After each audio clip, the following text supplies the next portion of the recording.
সিঁদুরটা দিয়েছো তুমি, ব্যাস ওইখানেই সব লেনদেন, কেনা বেচা দেওয়া না দেওয়ার শেষ, তাই তো? তারপর থেকেই সব দিতে হয় আমাকে। কি কি দিয়েছি আমি, এই প্রশ্ন আমার আগে নিজেকে জিজ্ঞেস করো। প্রথম যেদিন এলাম তোমার ঘরে, সেদিন তুমি আমায় বললে নতুন ঘর, নতুন সব, নতুন করে শুরু। হ্যাঁ, তারপর থেকেই প্রতিটি দিন নতুন, প্রতিটি সকাল নতুন, প্রতিটি রাত নতুন, তোমার হাতের আদর নতুন, বিছানায় পাতা চাদর নতুন। কিন্তু পুরনো প্রিয় জিনিসগুলো ছেড়ে এসেছি আমি। জানতেও চাওনি সেদিন যে কি কি ছেড়েছি আমি। আমি বলি কি কি ছেড়ে এসেছি। আমি 25টা বছর, যার 12টা শৈশব, আর বাকিটা বুঝতে বুঝতে বড় হওয়া, যে তোর ওপর অধিকার কেউ অর্জন করে নেবে।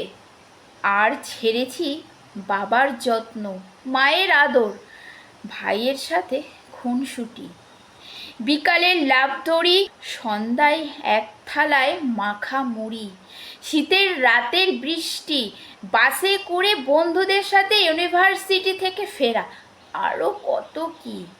না না, যা ছেড়েছি তা আর ফেরে না।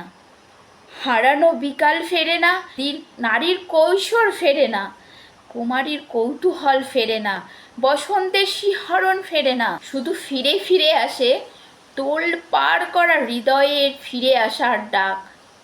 এগুলো সব ছেড়ে আমায় নতুন করে শুরু করতে হলো। কত সহজেই বলেছিলে তুমি, কিন্তু বোঝনি নতুন করে শুরু করা কতটা কঠিন ছিল। নিজের কিছু আছে এখন, আর বুঝতে পারি না। আগে সবই আমার নিজের ছিল। মায়ের গয়না নিজের ছিল, বাবার উপহার ভাইয়ের সাথে ভাগ করা নিজের ছিল, তবুও তো নিজের ছিল। ব্যস্ততাতেও মায়ের খাইয়ে দেওয়া ছিল, মায়ের হাতের রান্না, তাও তো নিজের ছিল। আর এখন তুমি বললে সব নিজের করে নাও, বেশ, নিজের করে নিলাম।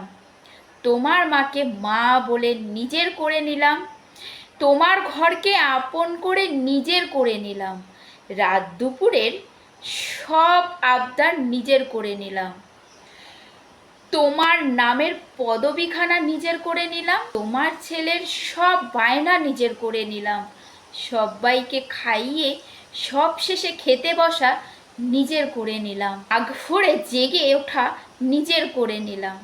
মায়ের কাছে গেলে মা এখনো বলে, কিরে দুমুঠো ভাত খাইয়ে দেব, চুলটা তোর বেঁধে দেব, আজ একটু বেশি ঘুমো না মা, ও বাড়িতে উঠিস না হয় ভোরে।